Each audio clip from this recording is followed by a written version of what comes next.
Hello guys, in today's video I will be showing you how to fix Chatgpt not working problem. So the answer is easy, just go to the settings, then scroll down to the apps section, then go to the search and search Chatgpt, and then go to the storage, and here you will find this clear cache option. Click on it.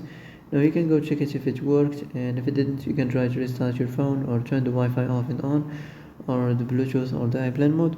Also you can try to clear data, but be careful. If you clear data, all this application's data will be deleted. This includes all files, the settings, the accounts, the databases, etc. So be careful if you want to clear your data.